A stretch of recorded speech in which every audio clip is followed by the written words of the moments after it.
So despite the gargantuan rain outside, we're going to start the new session, the third one and last one of the day, with three presentations from Kleinsy Bonilla, who is going to be discussing the triangular cooperation on science and technology and the role of Brazil in it, and Claudia Horn, who will be talking to us about Brazil and North-South fate donors and the shifting power relations, and Elia Cia Alves, who will be discussing technology and inequality and trying to bypassing the debate and the division between the two.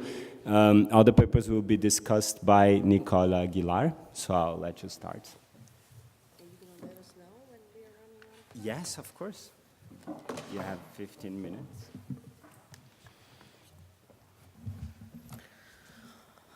Well, thank you very much for your willingness to be here. Thank you, just in case.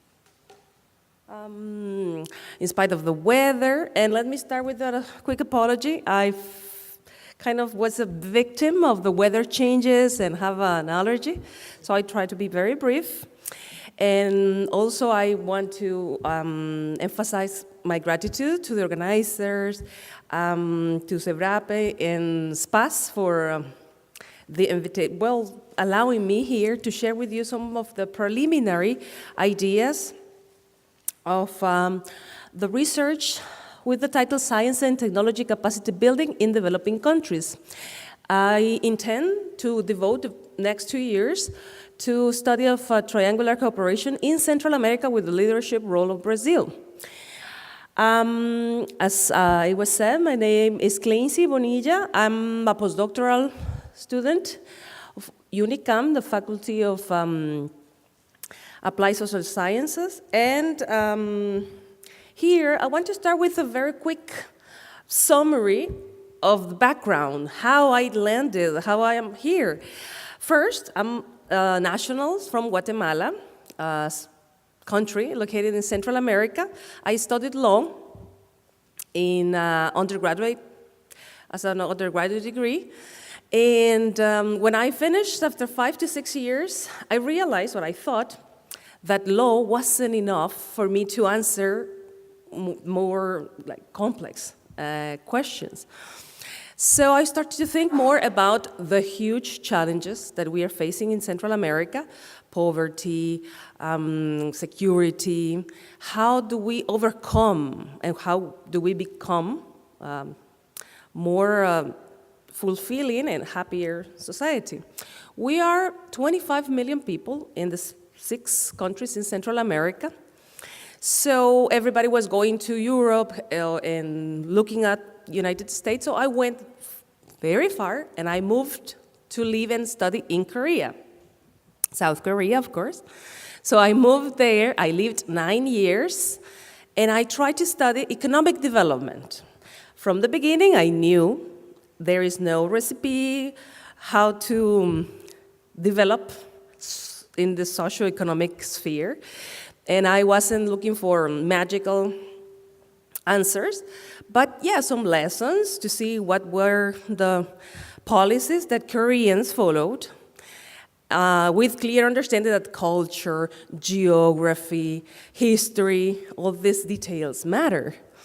So I moved there and I studied a master's degree in economic development, and I devoted my research to the role of women in labor force. Korea is a very male-oriented society. Anyway, after that, I studied a PhD in economic cooperation and see what was the relationship between Asia and Latin America. So I tried to open my eyes to this relationship between North, South, and after that, after 9 years, I thought it's time to go back to Latin America, and I moved to Chile. I lived there 3 years to see also what was the story behind the miracle in Chile, with all the contradictions, but at least a bit closer to what I understood from the Latin American reality. And I had a great opportunity to work for the government of Rafael Correa in Ecuador, the transformation of the Revolución Ciudadana there, and I had a kind of cortocircuito in Spanish. All my brain kind of exploded because I had come from very neoliberal ideas to the other side. So I came 6 months ago to Brazil to see what's happening in the gigant of Latin America. That's where I am now.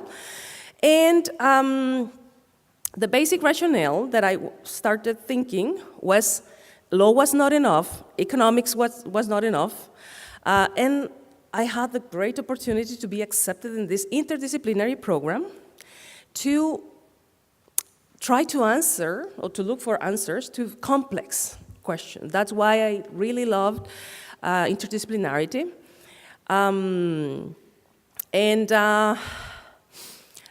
I understand that Brazil is going on, or I mean, it's in the middle of some shifts also. And I thought, I witnessed some things with science and technology in Korea and Northeast Asia, you know, Taiwan and China, Singapore. But I realized that Brazil has some successful public policies in very interesting cases in science and technology policies. I come from this reality in Central America, and that's why I'm very interested in understanding from the theoretical point of view and empirical evidence from various disciplines, you know, but sociology, trying to draw from economics, and from regulations, also from my legal background. So what are the questions that I am interested in? Where is the Brazil's foreign policy towards external development and cooperation heading? With all these developing countries' problems that we face, sometimes the arguments are that we have more urgent problematics to deal with, and I'm interested in seeing the shifts in the foreign policy of Brazil. What comparative advantages does Brazil possess to become a strategic partner in triangular cooperation? As I mentioned, we see in Central America, Brazil as this big brother or sibling in the region. And triangular cooperation, because we had in the past close relations, cooperation relations with advanced economies, but we cannot pretend to be producing microchips and doing that advanced scientific research in Central America when, as we will see very soon, we're facing more basic problems in terms of capacity in S&T, science and technology capacity. Also, some other of the questions that I intend to look at is which Brazilian institutions, actors, stakeholders participates in the design, implementation, monitoring, and evaluation of science and technology capacity building programs and projects, and how can Brazil's national interests, because the idea is to study this win-win perspective. And we will see what can be the difference between this north-south cooperation that we are trying to turn from the teacher-student logic to a more like partnership cooperation. Well, methodology, I'm using exploratory research through bibliographic survey, some case studies, and a panel of experts. And here I want to draw the attention that the idea is to see what type of capacities is Central America looking at. That's why Brazil makes a lot of sense for us, because some of the leadership that Brazil has proven are in agriculture, for example, in public policy, in health issues, and all these problems of the developing world. The research plan is in progress.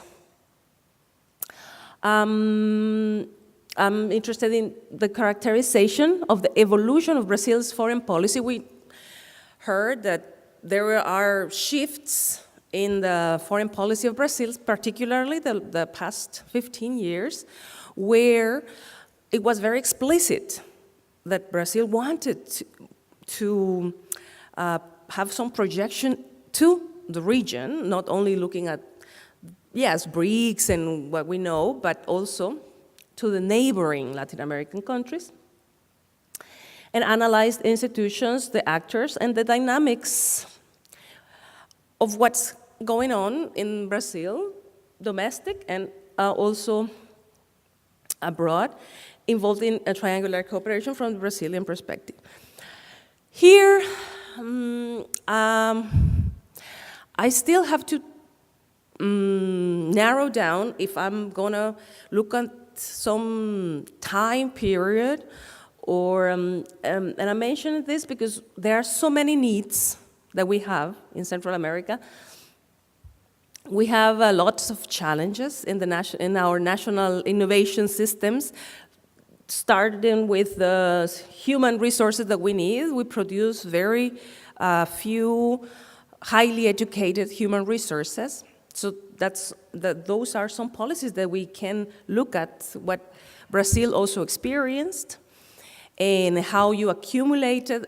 I have clear understanding that the scale is different. This is not a comparative study, just understanding what policies were successful and also which were not as successful, because from failures we can also draw some implications and lessons. In science and technology and national innovation system, there are so many spheres: relationship between private and public sector, access to funding, and of course, what I intend to focus more is in international cooperation. But as I mentioned before, the idea is to overcome this imbalance between North and South cooperation and value what understanding Brazil can have from the needs of the Central American region. Here is again what I mentioned, the traditional donors.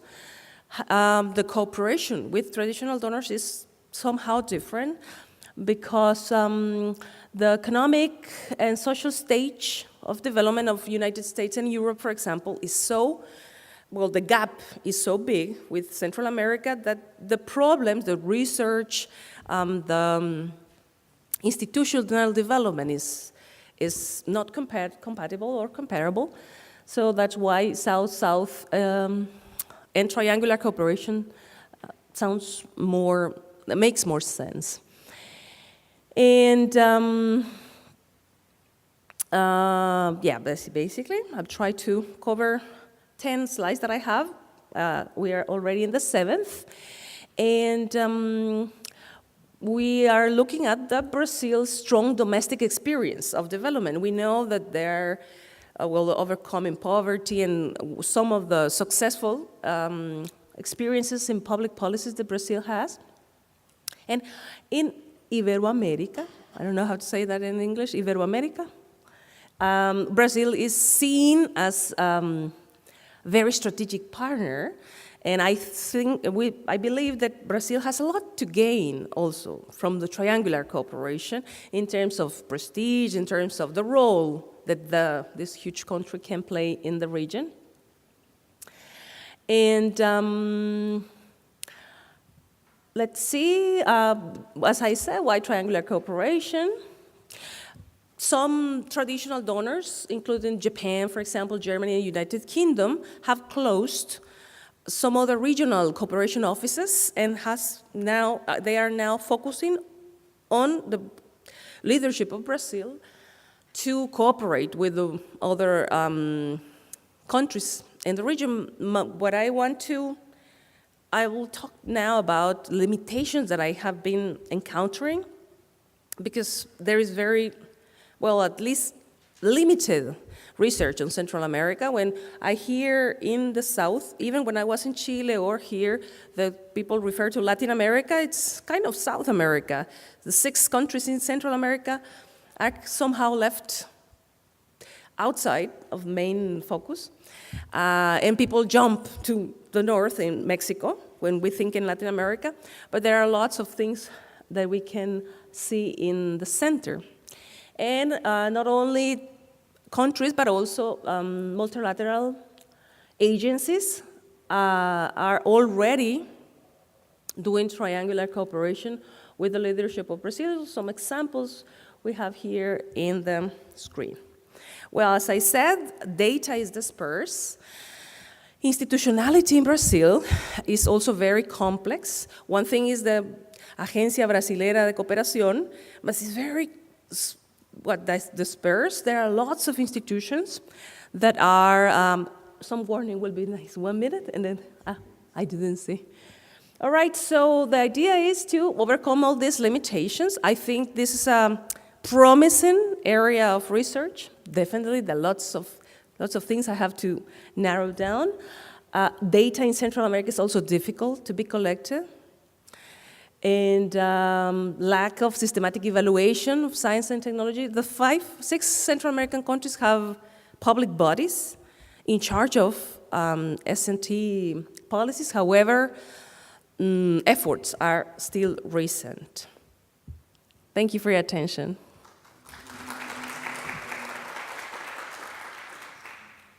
Thank you. Very enlightening presentation, and we're moving on with Claudia Horn from the London School of Economics. Hello. Hello. Yeah, I'm a little small for this. Hello, I'm Claudia Horn. Thank you for the introduction. Thank you very much for the opportunity to speak here. I'm very glad, and it's an amazing workshop and great speakers. And actually, I'm very happy that the presentation preceding was about triangular cooperation, because my dissertation project actually is also about triangular cooperation, and so is my presentation. But it is from a very different focus, because I'm looking at trilateral development cooperation as a lens to study more of the politics of aid between traditional donors and emerging powers, so emerging providers of development cooperation, and so that's a very preliminary title. Also, I'm a second-year PhD student, and I'm only starting the major part of my field work. Actually, I came here yesterday to start with that, so I'm not presenting so much of my findings, but very much of the research design and some initial preliminary results, and I welcome your feedback. Yes. So I'm interested in seeing development aid as a social field of knowledge production, and I'm interested in the struggles around the normative frameworks and the discourses of development between different public donor organizations from the north and the south. So here you can see representations of very different frameworks of aid. So on the left there is the Sustainable Development Goals, and there's in the middle sort of the BRICS model that was in the beginning of the 2000s was a new model of developmental engagement in Africa or in other developing countries. And on the right side you see sort of the traditional if you can read it, it doesn't matter. But it's sort of an evaluation framework of the OECD DAC, which was or has been the dominant forum to discuss development cooperation. Yes, so the structure of my talk. So first I will talk a little bit about the terminology and about trilateral cooperation, but my colleague already talked about it, so I will be brief. And then I will present the research question, we'll talk about the theoretical framework and my contribution, a little bit about the research design and methods, and present the case study, and I will also present some initial findings, but again, they are preliminary.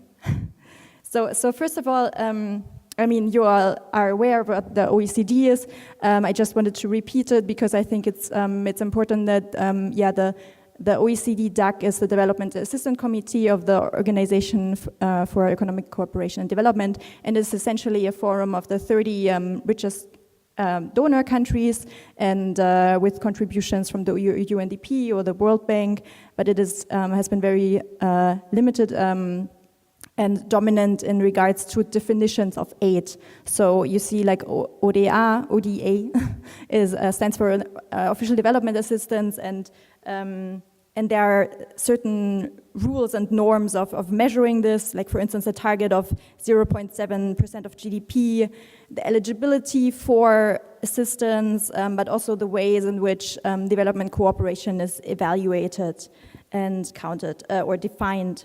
So it's essential for an aid, and there are also different forms of it: bilateral cooperation or multilateral cooperation, and then trilateral cooperation as a new model.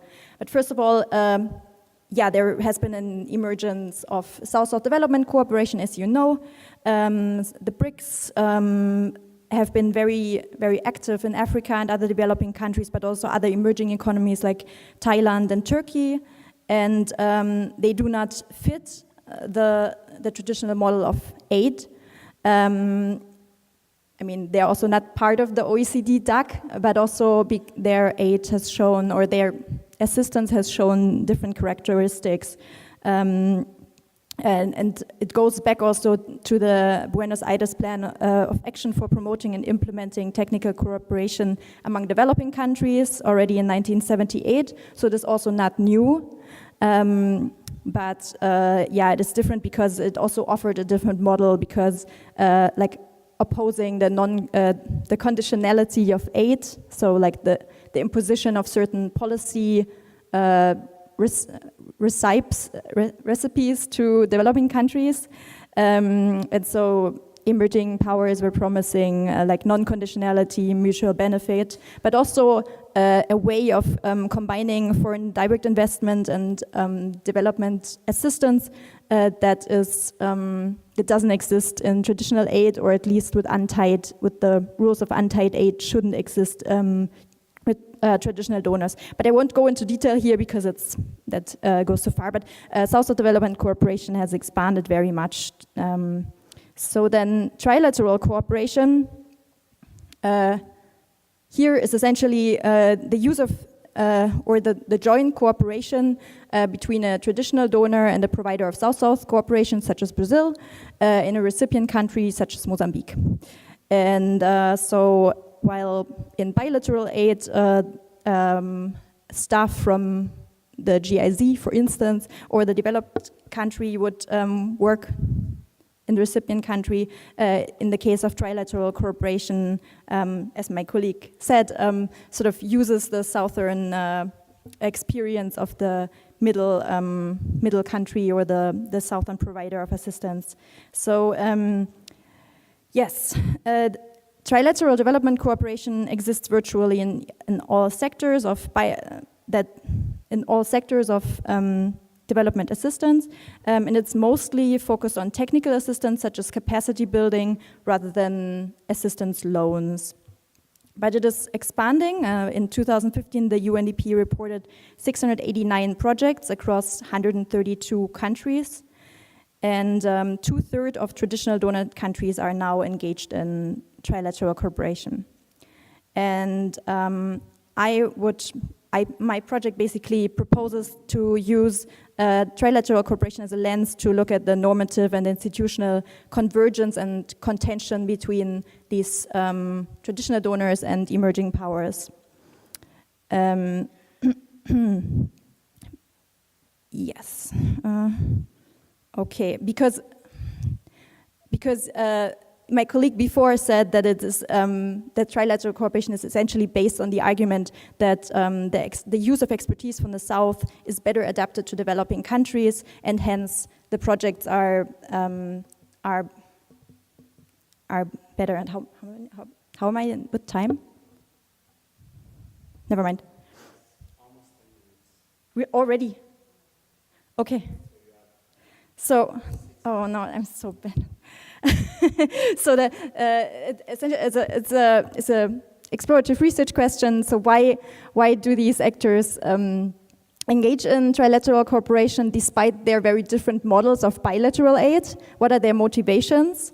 and what are the power dynamics between these agencies. The theory is sort of, my project seems to, wants to contribute to the debate by sort of connecting and also overcoming different strands of theories. So you have like theories of north-south inequality, such as structuralism, or post-developmentalism, but they are essentially based on the assumption that so the materially superior countries or richer countries, they decide and build institutions, and developing countries sort of follow them. And then there is another perspective that is sort of an opposing perspective, that there are transnational epistemic communities or transnational elites that sort of share common ideas and norms, rather than sort of this antagonism that the other theories have, and or other theories of norm diffusion and policy diffusion. So I propose a different approach, which is a sociological approach of social fields by Bourdieu, but then also developments of this theory, Krause or Go, who have sort of developed it for post-development or post-modern debates, and but this essentially, like this approach allows us to see the objective arrangement of different actors in the field of development, international development, but also the subjective meanings and that guide their actions within this field. So I'm trying to rush a little bit more than I thought. So for instance, the particular subject positions of the actors in trilateral cooperation are different roles and perceived roles of donors and pivotal countries, former receivers, but then there's also the shared belief that the success of a technology in one place can also work in another. So for instance, the assumption of cultural affinities that trilateral cooperation is based on, but also trilateral cooperation can mean the increasing value, the increasing symbolic value of Southern expertise. So and also this approach allows to analyze power through different forms of power, not just based on material resources, but also in shaping agendas and shaping preferences. Yes, so my methods are a case study of Brazilian cooperation with Germany on the one hand and UK on the other hand. On the other hand, in Mozambique and Peru. And the methods are document analysis and qualitative interviews that I have already conducted in Germany, but will also continue in Brazil and Mozambique with these organizations in different sectors. But I'm sorry that I couldn't really say anything, and my findings are really preliminary. I just think that the consensus that trilateral cooperation is built on is actually very much more contentious that it says, because it's based on the assumption that the southern expertise of Brazil can be adapted to another country, and it also contributes to the north-south dialogue between these actors and to create like win-win situations. But I think this very consensus actually is not necessarily true. I think actually they have very different motivations of participating in this cooperation. And I want to find out these motivations. I think they are much more complicated. So for instance, legally, trilateral cooperation is extremely difficult. Normally, all cooperation is based on bilateral contracts. And additionally, the administrative costs of these trilateral partnerships is very high. The impact of these projects is very small in comparison to the administrative costs. So it is not really necessarily a rational decision to do these partnerships. Nevertheless, a lot of actors are really invested in that, as at least the actors that I spoke with, who are really holding high this idea of North-South dialogue, which is very, very difficult. And yeah, so this is what I'm looking at, and maybe I can talk about findings another time. But thank you very much for your attention. Thanks.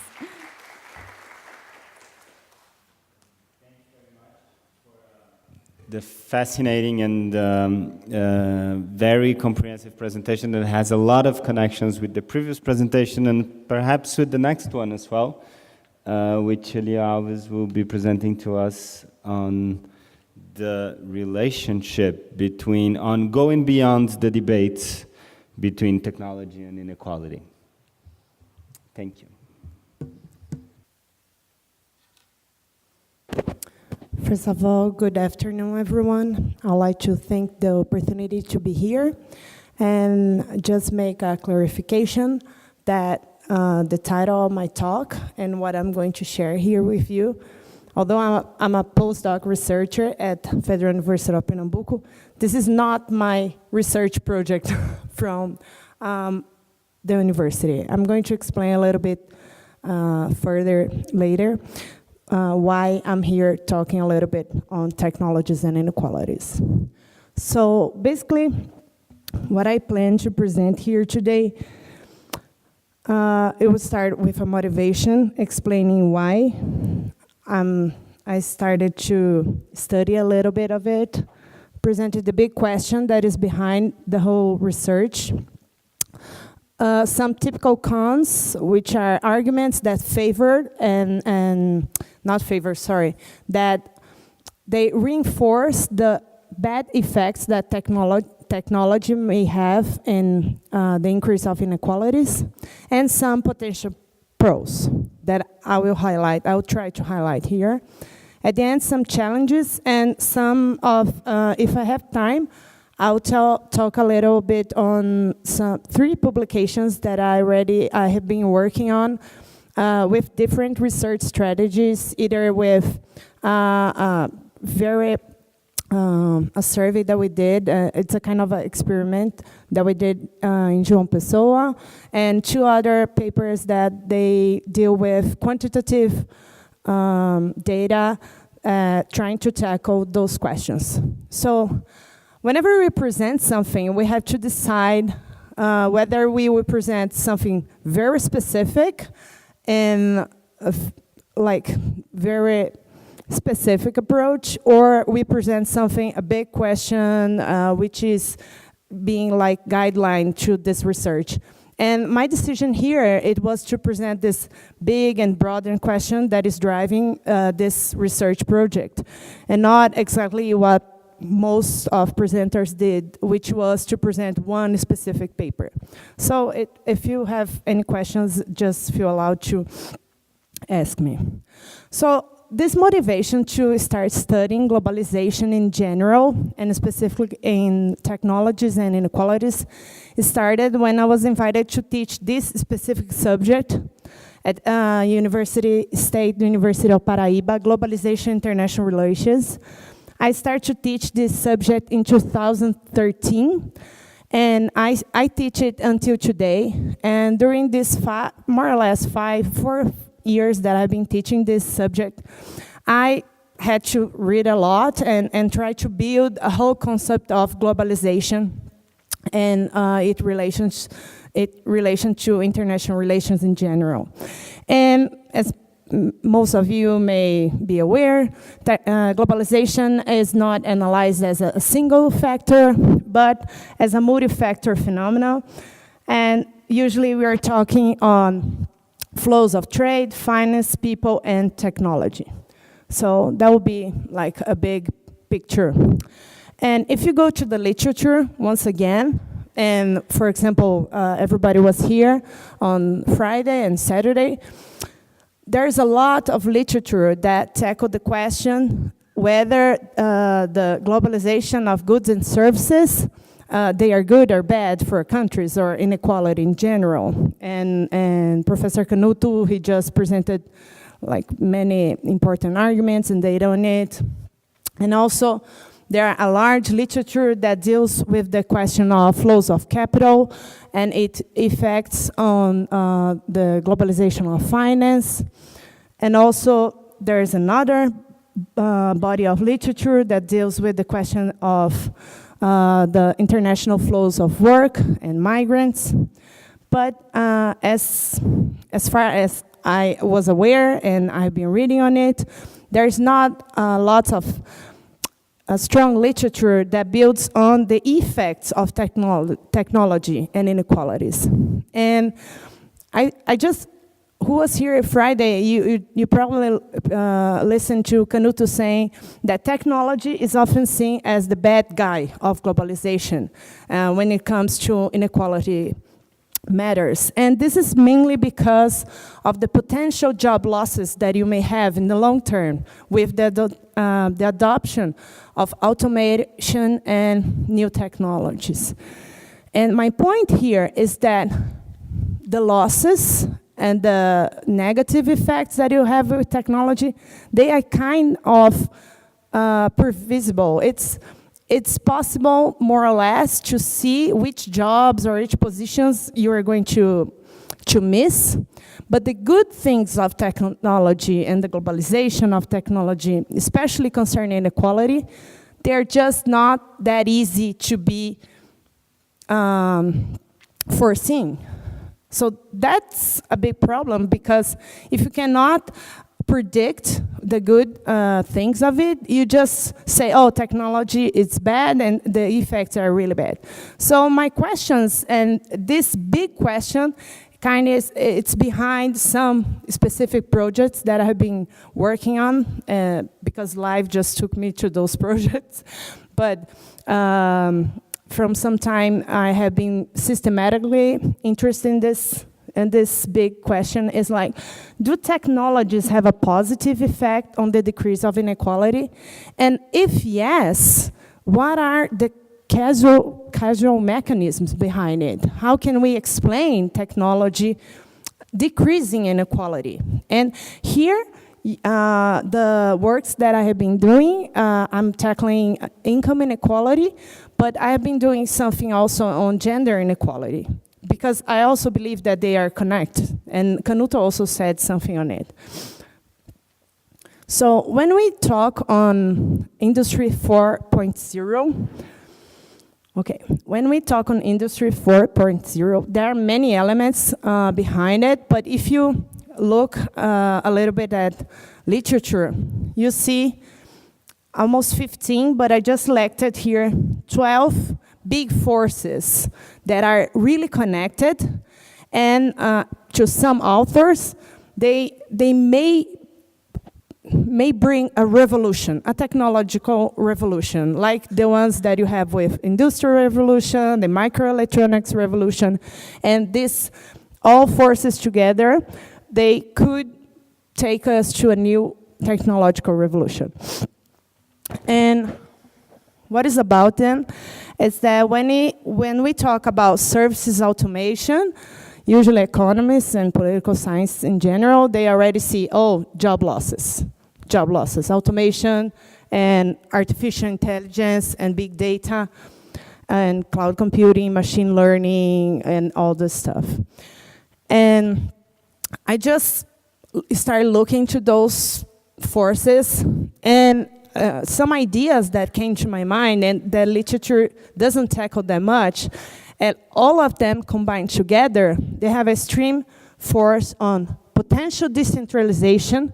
And when I mean decentralization, I mean decentralization of power, which in some cases, although you have many problems of coordination and all stuff that we already know, but in some cases, this might have positive effects if you have good institutions behind. And also decentralization of production. Just to give an example, on cryptocurrencies, like Bitcoin or something like, although you have the negative, like the same financial problems that you may have in the real world. The emission of this kind of currency, it's decentralized. And when you do it, you just take out the power of monetary emission from one political body. And for now, may not be good, but maybe this can be potentially be a driving force for equality. So that's something that you cannot imagine today, but I was just trying to do some imaginative work here. And also empowerment, right? So when we talk on negative effects, usually it's all about jobs that we usually work with repetition, high frequency, high standardized jobs. And usually the most common example is the end of the call centers. Here in Brazil, we probably know this service. You call someone and she helps you with any problems that you have. And we also experiencing here the automation of this job, that you just call and a machine picks up and helps you to figure out your problem. Nevertheless, professions that are seen like high educated professions, they are also threatened by technology. And there are some streams, although we kind of discussed yesterday about this, but some streams, they say it that in the future, probably the doctors, they're not to work like they work today, You probably feel something and you Google it to find what it was, and you went to the doctor, he just asked you some bunch of exams to do because he doesn't have a clue what you have. And then through the blood exam, maybe he got something. So when you have big data and machine learning, once you have the information of your blood exams, the machine can give you the diagnostics. You don't need to go to the doctor. And if the machine has this historical database from thousands of people and thousands of countries, then maybe from algorithms, he can take the best solution for your problem and how to deal with it. And the same thing might happen with judges. Because if judges, sometimes they just judge based on historical jurisdiction, maybe it's just easier to have a big database and by some algorithm you have the result for some basic causes, okay? Another works. Mine is 11, okay. I'll try. So, other cons that you may consider besides job losses. So the authors that deal with it, they say, technology will perpetuate inequality and concentration. For example, with a small group of talent and luck individuals dramatically increasing the reward. It's the winner-take-all effect. So those guys from the Silicon Valley, they're extremely smart, and they are rewarded by their jobs. And this, it may cause an increase in inequality. Freeland, she talks on plutocrats, so it's kind of the same idea and the mechanism, but for other professionals.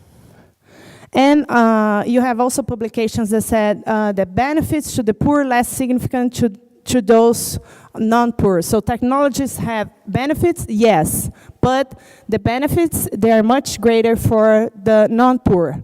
For the poor, it doesn't matter a lot, the technology effects. But I start going through literature and thinking the potential pros that you have. So for me, it's all about, not all about, but a big pillar of it, it's access to information, education, and training that you may have by technology, increasing productivity, potential sharing economy business, and here in São Paulo you can see a lot of it, And for me, a big thing that nobody's talking on it is financial services. If you ever heard about Nubank, you can have a banking account very simply, and it's all virtual. And just for you to have an idea, I want to make a statement here. You live in São Paulo, and maybe for you it's just normal. Everybody has a current account, everybody has credit card. But in the rest of the country, I took this data from Central Bank. 60% of Brazilians who work, of course, they have an active current account. So that means that 30% of the population, they don't have current account. And why is this has relation with inequality?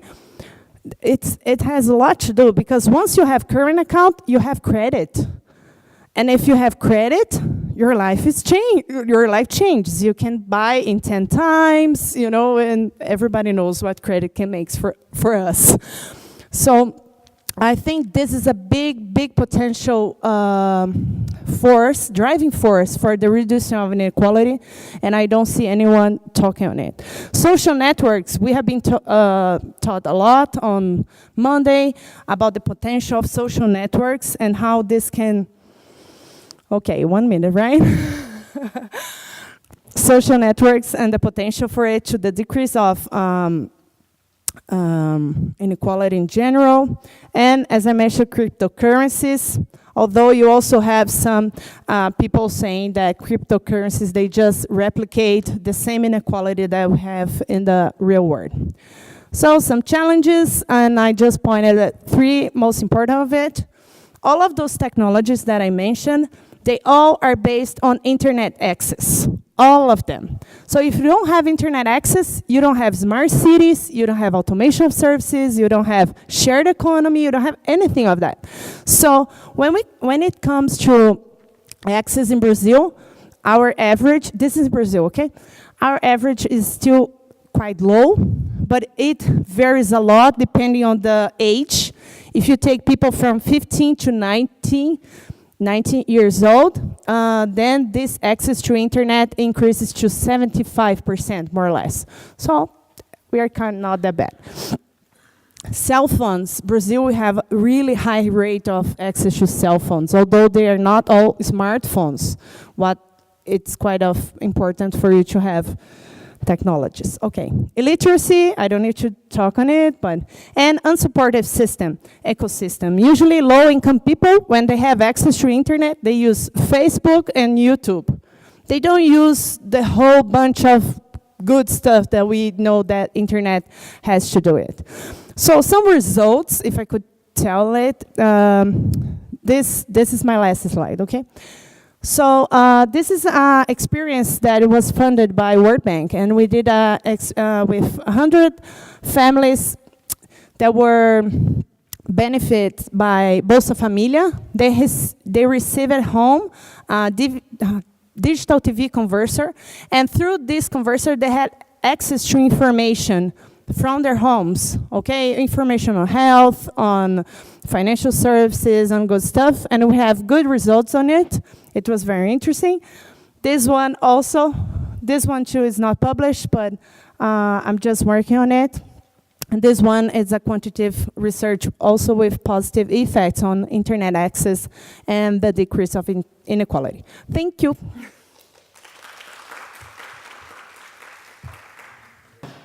I'll start with Kleinsy.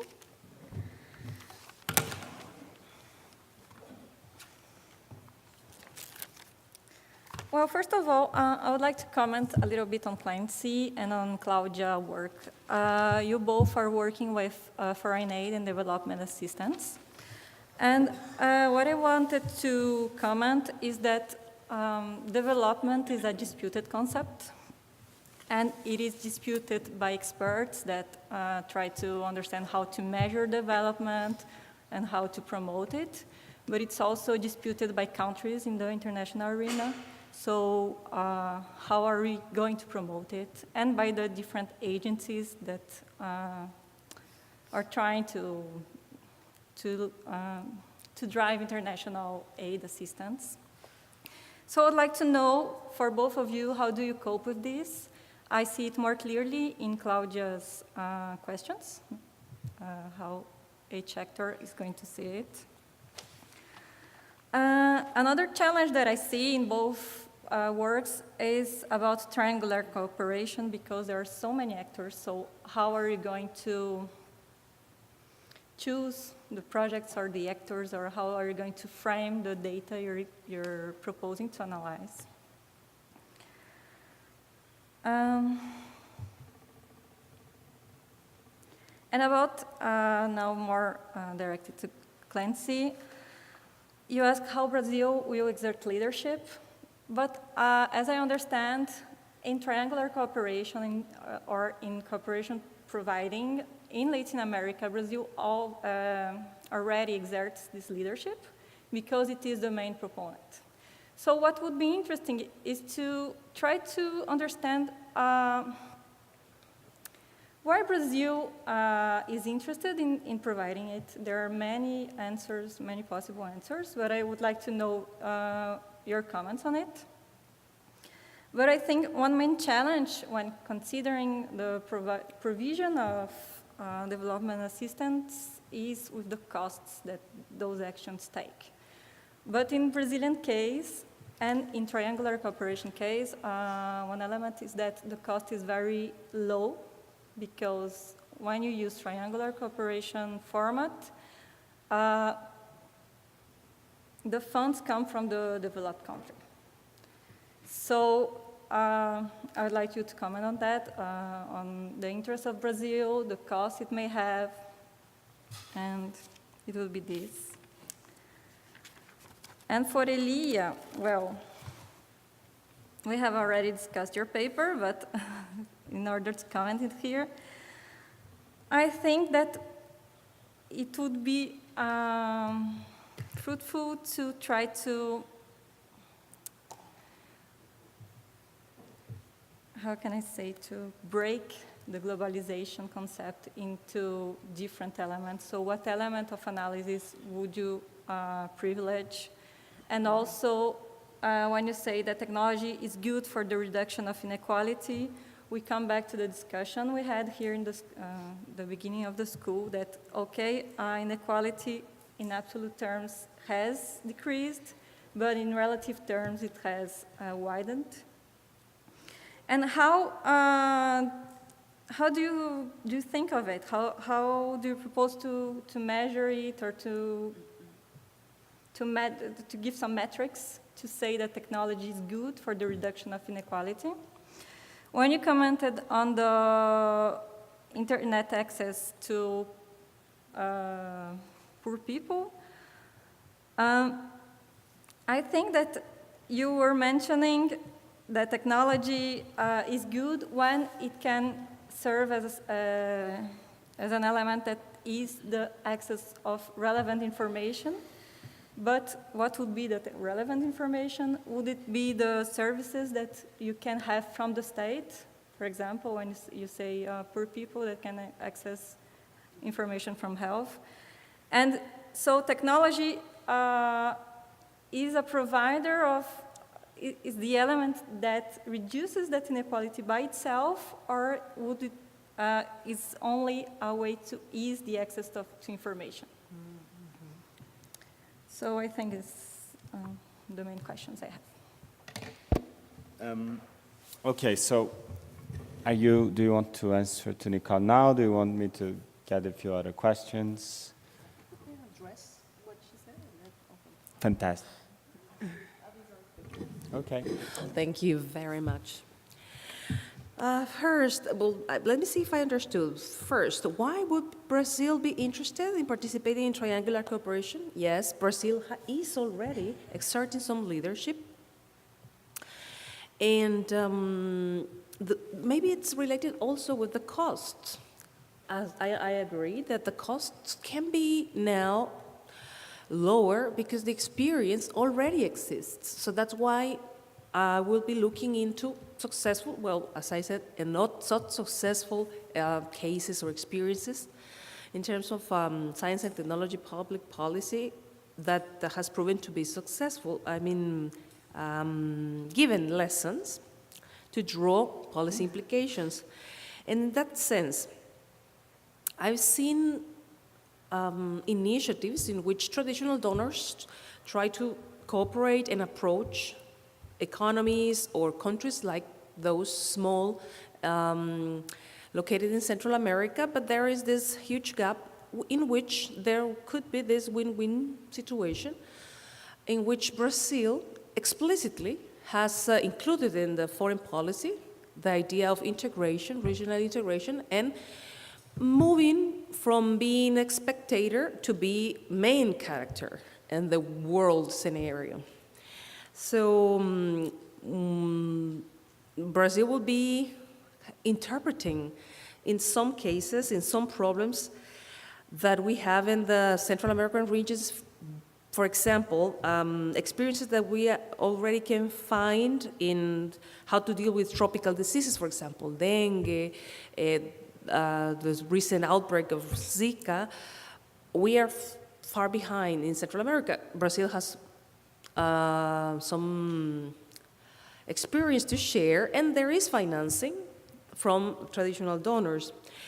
Probably the other question is more complex to tackle, which is the concept of development, because the idea of building or creating capacities in science and technology is to put those capacities to solve our own problems, and that's why I'm saying, let me give you an example. Brazil has done interesting research in fortified food, like frijol, feijão, for example, and in Central America we have huge problems with malnutrition, for example.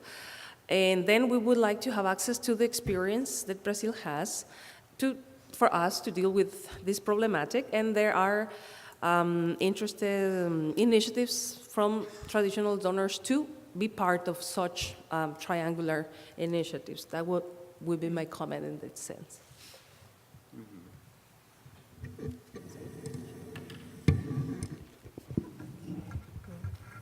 Okay, then I will continue. Thank you very much for the feedback.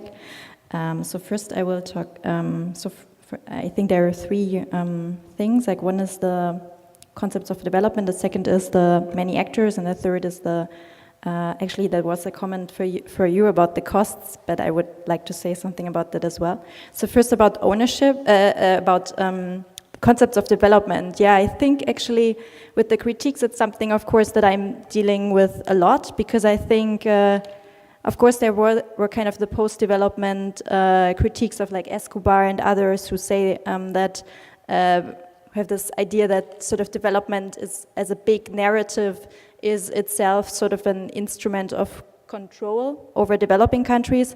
But I think that on the one hand, aid, I mean, we are many decades later now, aid has kind of integrated these critiques already with concepts such as ownership or sustainable development, and I think that actually trilateral cooperation is also one way of incorporating critiques by including middle-income countries in this aid provision. And so I think that there is a lot more buy-in by developing countries of the development idea, and especially also promoted by middle income countries when they say like, yeah, we are exporting our successes, or we have gone through these experiences of developing, so we want to share this with other developing countries. But I think it's much more complicated than that, so that's why it's at the core of my research, also an interesting question, and I want to basically explore what different ideas and expectations actors have in this regard. So the second is about many many actors. That's true, because I'm looking at that's off. I'm looking at the UK. No, it's not off. The UK and Germany, so it's even more actors. But I think this comparative approach is interesting, and I will I mean, I agree that it's difficult because especially also in Brazil, there are many different organizations that do aid. I mean, it's not only centered in ABC, like the development agency, but actually also like Fiocruz and the Embrapa. They're doing, like they're for decades been doing cooperation, so I will have to decide for one, and I think because the UK and Germany have very different approaches to trilateral cooperation, so the UK, for instance, has more of an approach of exporting best practices and has a focus on social policies. Germany has a different approach because it kind of focusing on environmental issues or climate change and then renewable energies, and its motivation for trilateral cooperation is much more increasing the impacts of its own agenda, because its own bilateral aid is very much focused on climate change issues or these kind of global issues. So, and I think I want to focus on these sectors, and by that decreasing the number of actors. And the third is trilateral development cooperation. And low costs. Actually, I mean, but my respondents told me is that it actually, it's not really that Brazil is saving costs, because trilateral development, I should really know how to pronounce this if it's my research, sorry. It is based on the agreement that all actors sort of contribute more or less the same amounts. So Brazil is not at all a junior partner or benefiting from the funds of the donor. No, it's actually contributing equally or more sometimes. And then at least the respondents told me that the costs, because of the political arrangements of this, are actually quite high. So I think that the benefits cannot be measured by sort of the aid efficiency standards that we have. So, but I'm also trying to figure out what these motivations really are. So, thank you. So, thank you for all relevant questions, especially the third one, really challenging. Concerning inequality in absolute terms, relative terms, and metrics to inequality, in general, this small study that we did, you cannot how to evaluate inequality like Gini or something like this. But when I've worked with cross-country work, and then I worked with Gini and income on share of the 10%. Share of income with the 10% more rich. So metrics, usually I use those basic ones, although they have lots of limitations. They're amostral, how can I say this? Which one? Amostral. Sample. Yeah, they're not, okay, but anyways. When you say, what kind of access, and this is related to the last question, access to relevant information for people. Yes, this is on services from the state. It may be appalling, but we found families that were assisted by social assistant, and they have benefits like prestação continuada, which they had the right to receive it, and they weren't receiving. And only by putting their CPF, which is the number of their register, I can receive it, oh my God, So maybe just basic access to information, I think it already, you can kind of change someone's life, and of course this is very micro, but maybe you have big effect, but also the potential on training, education by digital courses, market access.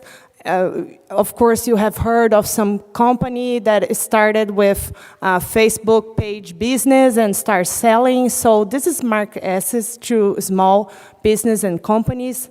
In Paraíba, you have some women, cooperatives of women that start selling on Facebook, and they get famous, like handcrafts and stuff like this. So I think it's potentially.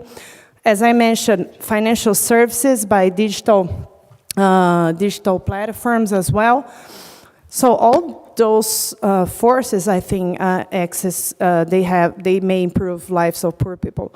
And whether technology reduces itself, the inequality, or it's through information, I think, of course not. Technology, it doesn't reduce itself inequality. I think the natural force will be for concentration.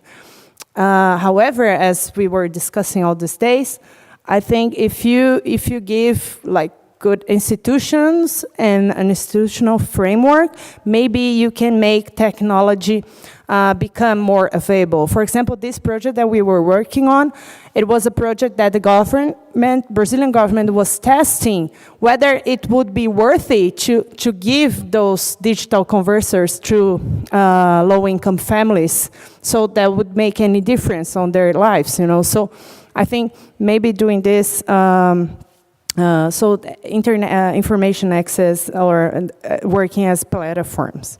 Okay, thank you. I'm going to open the field for questions. Do we have questions? Yeah. Please.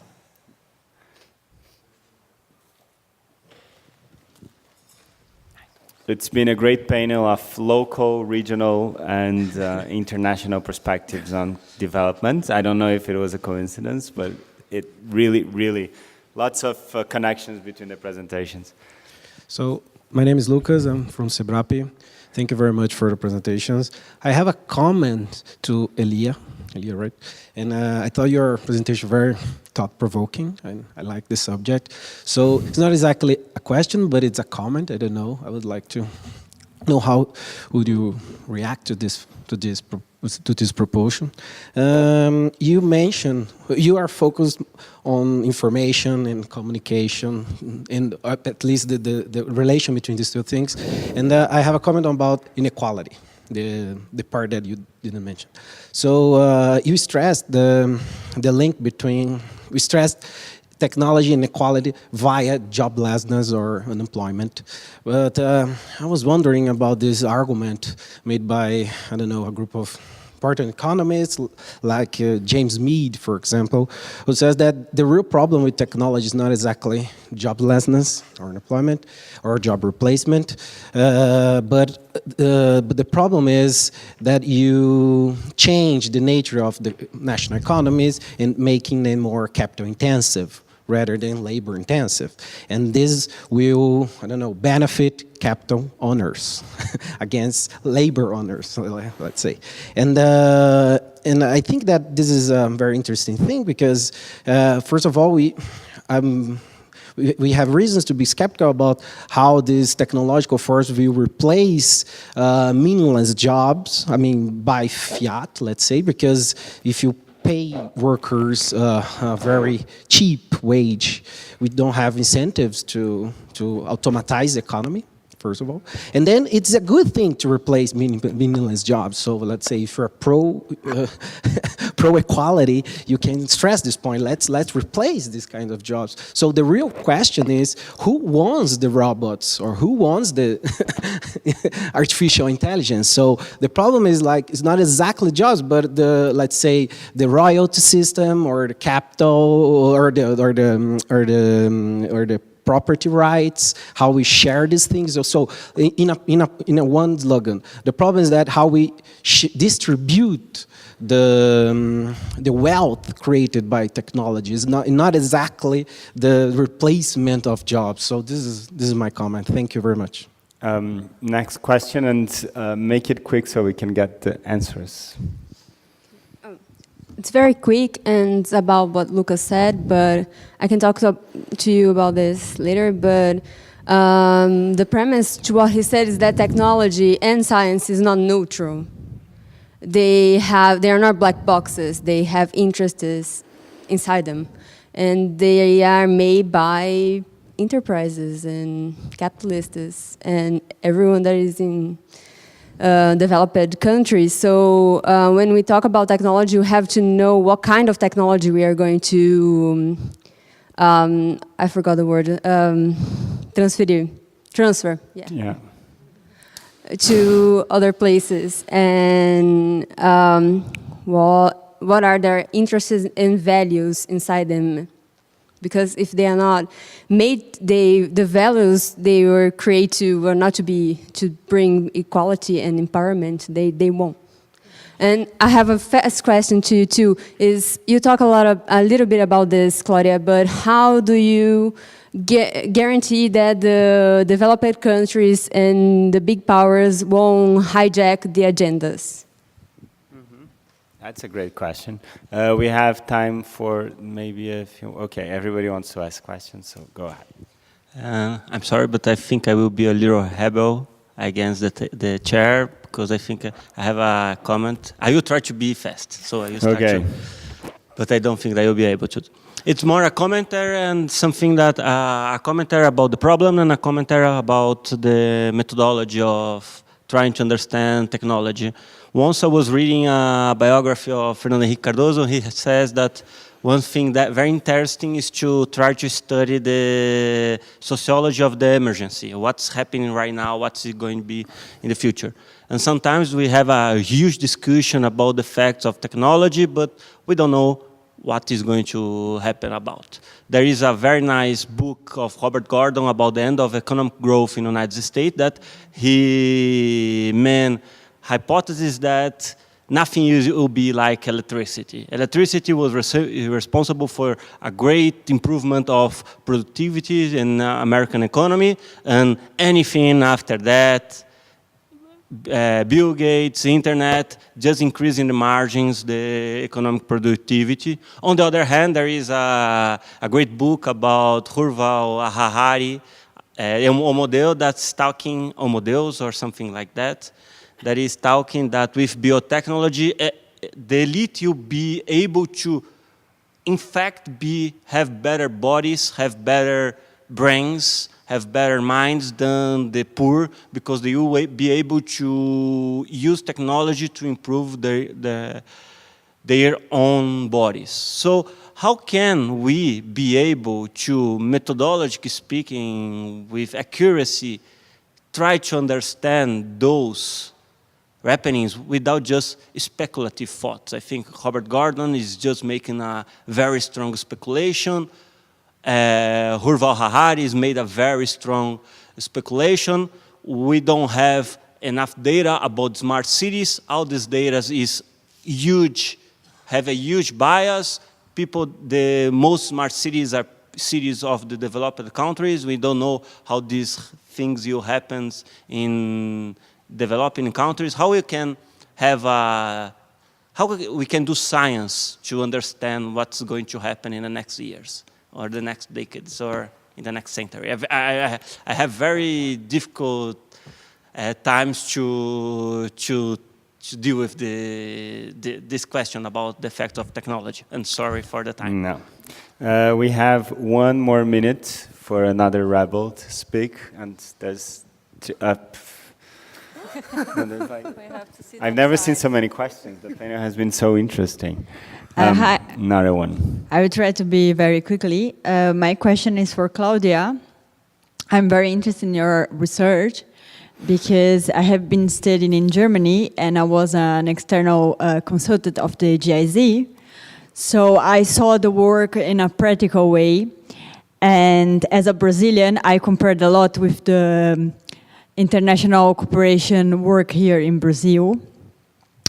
And I was very interested by your hypothesis that there is a weak mandate of ABC here in Brazil. And even the GIZ, within its work here in Brazil, I would say that it works more with other ministries than the ABC itself. That is part of the Minister of External Relations, the Itamaraty, as you presented. So I would like to know more about your hypothesis, and what do you think that the GIZ can make here?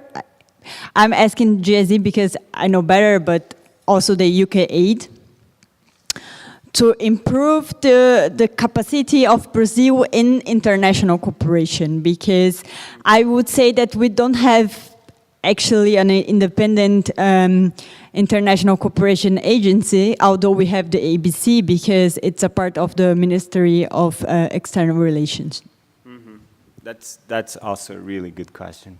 Anybody else? Here. Yeah, last one.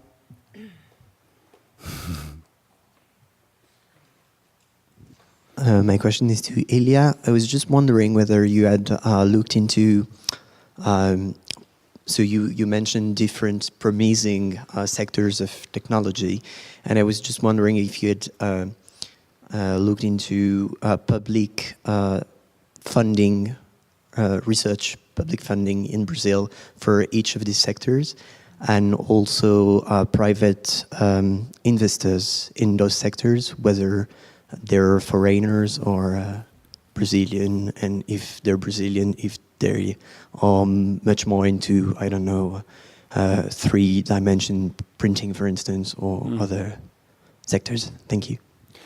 And my very last take, one extraordinary feature of the Brazilian state, it's complete institutional discontinuity. And for example, over the past 2 years, we've seen a reduction of 50% of the science and technology budget.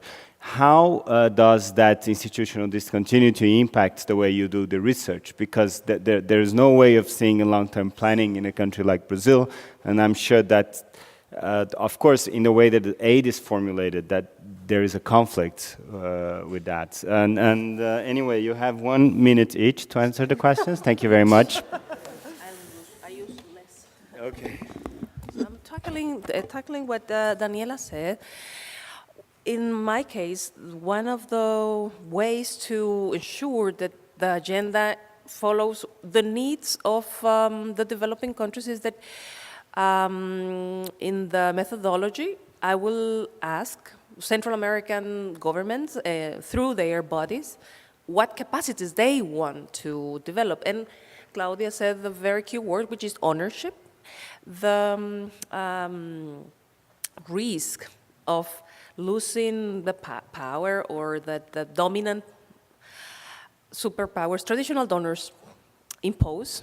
It's always been challenged through this ownership and sustainable development. But one thing is that it's not what they want us to do, but what we need to do for our own development. Yeah. Kind of along these lines, you asked like what can we do so that not the developed countries are hijacking the agenda. I think actually, so in the case of Germany, where I had already conducted interviews, is Germany is actually taking a lot of leadership in regards to the agenda, but at the same time, ABC wants to be very strong and wants to have influence on the political level and on the implementation level. So it is actually very, very much of a power struggle there. But in many cases, actually, that's the preliminary data that I have, is actually that because also they have the struggle, it means actually sometimes that can benefit also the developing or the recipient countries. And if that happens, then why not? I mean, maybe that is the potential. But as I said, I'm still doing more research. And then the second question from you, and I hope we get to talk more. So I think, ABC is relatively weak because it has a very limited mandate and it has very limited staff and limited capacities. But what GIZ, I think, already did was providing expertise in regards to, creating manuals and kind of on the professionalization of the agency, and there has already happened much in the last decades, also independent from the GIZ. I mean, I think the problem that ABC was facing is that it doesn't really know what it wants to be, and so like if it wants to be sort of a more political actor, or if it wants to be a technical actor like the GIZ is. Because also developed countries, they have very, very different models and legal frameworks for aid. So for instance, the UK is very different from Germany. So I think it's very difficult to say how GIZ could help Brazil, because it would never be the same. And then, I mean, what you said, the institutional situation in Brazil is much different. I think the main contribution that Germany can do is perhaps like giving some expertise. I don't know. I hope that answered the question. Well, talking on the relationship capital over labor, I think this is not new at all. Since Industrial Revolution, since Marx, this is the critic. And I just wondering, like, so again, technology may not be the problem. So there are some critics over it, and I agree, it's not the problem. The problem is distribution. And that's why I said at the end that you need to have an institutional background. Otherwise, the guys that are behind the technologies, they're going to take it all. That's the argument, the winner takes all. That's why you have to, I believe you have to have state intervention and the distribution effects. But again, this is not what my interest research, but it's very interesting, nevertheless. Concerning speculation, Ivan, so from my view, I think the scientific method is based on the capacity that human beings have of creating scenarios and thinking of hypotheses in a non-concrete way. You know, we have a course in MIT just to think on solutions for problems that do not exist yet. So you may say, oh, this is useless, this is not scientific, you know. But it's interesting because we have this capacity and machines, they don't yet. Because there are some scientists working on it, that machines can create something based on an abstract term, but this is another history. So I think it's very useful for science to create scenarios, although they are speculative, of course. Although when we talk on job losses, reality is, and this is something that connects me with your question, so I can do it in 1 minute. The industry that I know the most is the electricity industry and related to energy policies that I work with. And you don't automate some numerous services that in other countries it's already automatic, because here it's much cheaper to put a guy to go to your house and see how much energy you just spend that month, you know. So I think this is going to take a while to get here. And then coming to your, but nevertheless, I think it's useful to think on possible problems, especially us from here. We see some problems that they have in developed countries, so I think it's useful to think on it. And talking on public funding, private sector funding, so I just know specifically the electricity industry, you have some programs like P&D, how can I say, research and development programs, that you have an obligation from public agencies that they make the private industries invest some part of their money on new technologies like those here. And companies, they have many projects going on, but most of them pilot, and they haven't gotten like a big approach. But I'm sure some girls here could explain better, like financial to technological improvements. Thank you. Thank you very much. I mean, we would need another half an hour to cover all the questions and all the points that were raised, but thank you very much. Obrigada.